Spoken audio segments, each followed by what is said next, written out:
Nós vamos falar agora sobre o projeto de lei 401 de 2021, que dispõe sobre a criação do programa Dona de Mim, de prevenção à gravidez precoce, no âmbito de todo o estado de São Paulo.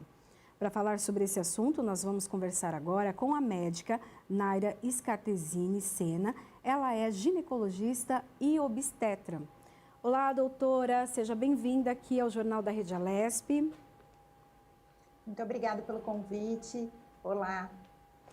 Nós que agradecemos. Doutora, eu queria que a senhora falasse um pouquinho sobre a gravidez na adolescência. Até que idade, né, a gravidez é considerada, então, de adolescente? Bom, a partir do momento que essa menina começa a menstruar, ela pode ter ciclos ovulatórios e pode engravidar. E daí a gente considera essa gestante adolescente até que ela atinja os 18 anos de idade, a maioridade. Nesse intervalo, a gestação vai acontecer durante a adolescência. Há um risco da gravidez na adolescência? Claro. Quando a gente pensa numa gestação na adolescência, ela pode acontecer em meninas menores, né, ali com 13, 14, 15 anos, constituições corpóreas menores. Nessa fase, a gente tem um risco maior de restrição de crescimento ou de diminuição do líquido amniótico do bebê. E isso pode, inclusive, impor riscos de parto prematuro.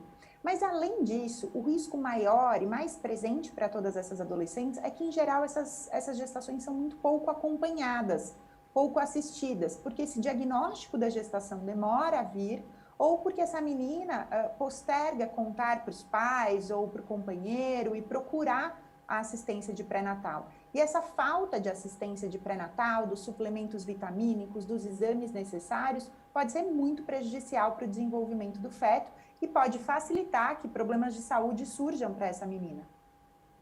Isso pode também, além de causar, então, um parto prematuro, trazer problemas para a saúde da menina, né, no caso da gestante? Claro, pela falta de assistência no pré-natal, ela pode não diagnosticar uma alteração que vem com a gestação. Por exemplo, a hipertensão gestacional ou o diabetes gestacional. E assim ela não tem esse diagnóstico, não tem esse acompanhamento e nem o tratamento adequado. O que a senhora tem percebido ao longo dos anos, principalmente dos últimos anos, né? Uma época se falava muito sobre essa questão da gravidez na adolescência, nas escolas, havia ali um movimento, uma conversa sobre esse assunto. Aí parece que nos últimos anos, pelo menos a percepção que eu tenho, parece que esse assunto ficou um pouquinho mais quieto. E agora com a pandemia, afastados da escola, aí que o assunto realmente se perde de uma certa maneira. Eu queria que a senhora falasse se percebe que o número de meninas grávidas aumentou ou não? Qual a sua percepção? Eu não tenho dados estatísticos para a gente dizer se houve um real aumento ou não. Mas eu acho que dessa fala vale a gente ressaltar a importância de que não é só a escola o responsável por essa orientação dessas meninas. Mais além, não são só as meninas que precisam ser orientadas, são os meninos também.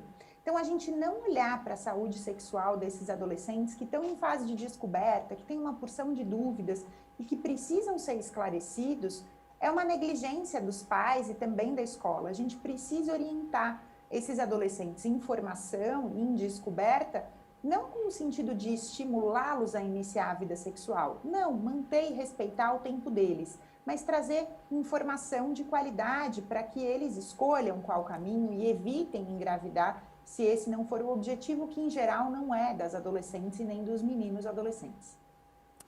Doutora, vamos falar um pouquinho também sobre o projeto de lei 401 de 2021, que cria o programa Dona de Mim, de prevenção à gravidez precoce. Qual a importância, então, de ter um projeto como esse, ter a possibilidade de ampliar a discussão? Sempre que a gente amplia a discussão é rico, né? Trazer esse tema é sempre necessário para que os pais se conscientizem, para que a escola se organize, para que a gente entenda que isso pode ser um problema e precisa ser discutido como tantos outros. Então, é sempre rico quando a gente traz o tema para conversa, para análise e para difundir a orientação. A partir de que idade a senhora acredita que seja o momento ali de ter uma conversa sobre educação sexual, tanto com os meninos quanto com as meninas, e também a questão das doenças, né, que são transmitidas por meio, então, do sexo desprotegido? Aí cabe muito a importância da família. Não tem como a gente tabelar todos os adolescentes, assim como todos os adultos ou todas as crianças, no mesmo nível de evolução, numa mesma forma de interesse. Às vezes você vai ter adolescentes com 13 anos demonstrando interesse pelo tema e outros que só vão demonstrar esse interesse com 15 ou 16 anos.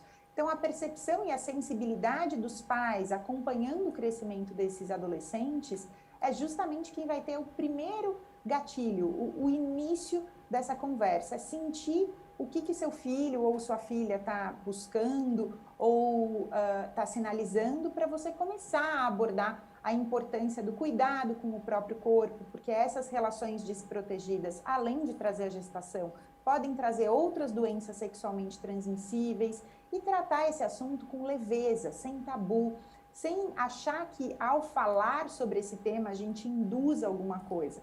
Não, não, é só lembrar da nossa adolescência mesmo, né? Como que foi a nossa orientação? Talvez lá atrás, há décadas atrás, essa orientação e essa visão nem existisse. Não é legal a gente replicar essa falta de informação que a gente teve na época, nem tinha internet para a gente buscar informação para os nossos filhos. A gente pode tratar isso sem tabu, com leveza, mas com clareza, com franqueza de informação. Doutora, isso que a senhora disse é muito importante, né? Sobre esse tabu para conversar sobre sexo, sexualidade. Como a senhora, então, dá uma dica, né, para os pais que estão nos assistindo agora, como tocar nesse assunto? Também para não constrangê-los, né? Porque eles também, às vezes, não querem escutar, ficam sem graça. Mas como conversar sobre isso sem constrangimento de nenhuma parte?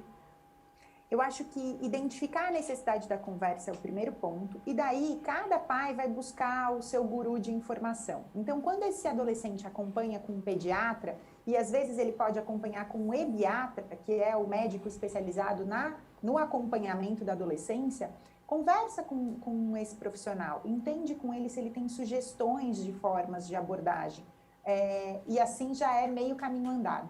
Um outro recurso é que hoje em dia a gente tem livros sobre orientação sexual, sobre como falar com as crianças, bem didáticos, coloridos e ilustrados, para facilitar essa abordagem de uma forma que seja mais próxima ali da realidade deles. Então, buscar essa informação, ir atrás desses possíveis gurus que te orientam e que acompanham a saúde, e às vezes a escola pode ser uma alternativa. Então, conversar com a professora, entender se a escola tem alguma abordagem, qual é a abordagem da escola, e sempre sem a crítica do que pode ser um indutor. Vamos lembrar sempre da nossa adolescência. Falar sobre educação sexual não é um indutor de educação sexual, é um educador. É uma forma desses adolescentes entenderem o que pode feri-los, o que pode maculá-los, o que pode não ser bom para a saúde deles, ou para o bem-estar emocional deles. Quero agradecer, então, a participação da ginecologista e obstetra Naira Scartesini Sena. Muito obrigada por trazer, então, essas informações para nós. Obrigada, um beijo para todo mundo. Obrigada, tchau, tchau.